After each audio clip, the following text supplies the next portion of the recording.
Yang Adahan cuba kaitkan pada hari ini ialah tentang kematian. Kematian. Ramai di antara kita dan boleh kata semua dah tahu apa itu kematian.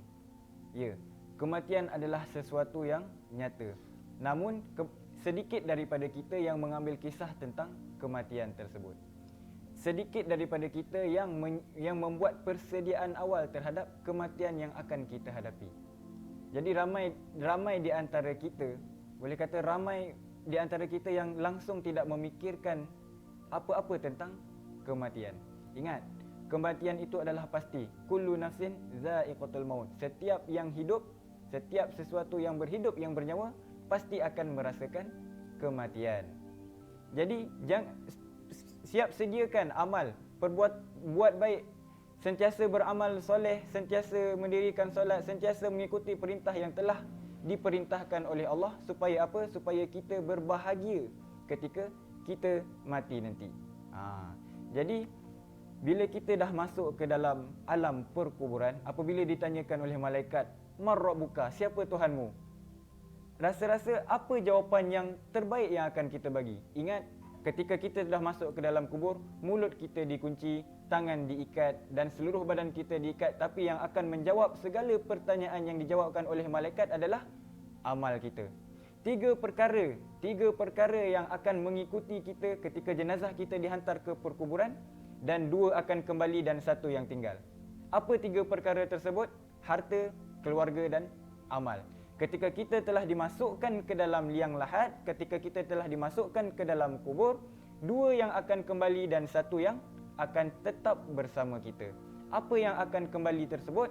Keluarga dan harta. Dan apa yang tinggal? Ialah amal. Ketika malaikat Munkar dan Nakir datang, "Man rabbuka?" Siapakah Tuhanmu? Jawapan apa yang patut kita bagi?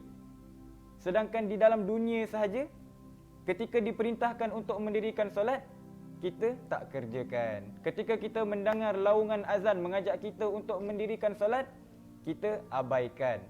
Jadi adakah jawapan Allahu Rabbi itu sesuai untuk amal kita jawab esok? Jadi fikir-fikirkanlah. Ketika ditanyakan, "Man nabiyuka?" Siapakah nabimu? Adakah pernah selama hidup kita berselawat ke atas Nabi Muhammad sallallahu alaihi wasallam? Pernah. Adakah sehari sekali pernah kita selawat kepada Nabi Muhammad sallallahu alaihi wasallam? Pernah. Berapa kali? Sekali sahaja. Macam mana ketika di dalam kubur nanti bila ditanyakan siapakah nabimu? Adakah patut, adakah layak kita menjawab Nabi Muhammad sallallahu alaihi wasallam adalah nabimu? Nabi kita. Ketika ditanyakan, "Ma imamuka?" Apa yang menjadi petunjukmu? Ketika selama dalam hidup sehari sekali pun jangankan membaca Al-Quran, melihat Al-Quran, menyentuh Al-Quran pun kita enggan. Adakah sesuai, adakah layak kita menjawab di depan malaikat bahawasanya Al-Quran itu adalah imam kita, Al-Quran itu adalah petunjuk kita? Ketika ditanyakan, "Ma ikhwanuka?" Siapakah saudaramu? Jika di dunia saja kita saling memutuskan silaturahim, kita tidak pernah datang bersilaturahim, menjenguk saudara jiran ataupun yang seagama dengan Islam, macam mana di dalam kubur nanti kita ingin menjawab bahawasanya saudara-saudara Islam adalah saudara kita? Jadi fikirkanlah, sama ada kita hidup di dunia ini, kita mencari bekal hanya untuk di dunia sahaja, ataupun kita mencari bekal untuk di akhirat juga. Jadi kebanyakan daripada kita yang hidup di dunia ini adalah mempersiapkan kehidupan dia di dunia seolah-olah dia hidup selamanya. Tetapi dia lupa bahawasanya dia akan mati di hari esok. Ingat pesan Imam Al-Ghazali, benda yang paling dekat, perkara yang paling dekat dengan diri kita ialah kematian. Jadi sentiasa mendirikan solat, sentiasa kerjakan amal soleh. Sebab apa? Sebab berapa ramai orang yang telah masuk ke dalam kubur yang meminta Allah untuk hidupkan ia kembali di dalam dunia sekejap sahaja untuk beramal soleh. Rabbana abasarna, wahai Tuhan kami, sungguh kami telah melihat azab dengan mata kami.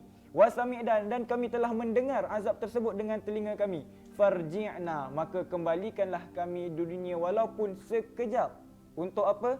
Na'mal salihan, untuk kami kerjakan perkara-perkara yang soleh.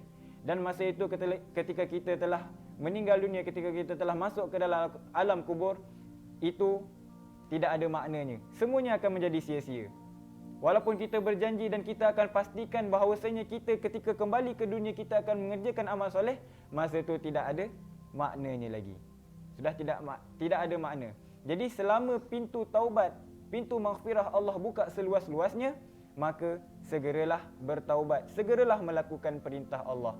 Sentiasa ikuti apa yang telah diperintahkan oleh Allah Subhanahu wa taala. Jadi jangan ketika kita dah mati baru penyesalan tersebut akan datang. Jadi ketika penyesalan tersebut datang ketika kita sudah mati, meskipun menyesal macam mana pun, tetap ianya semua akan menjadi sia-sia. Wallahu alam.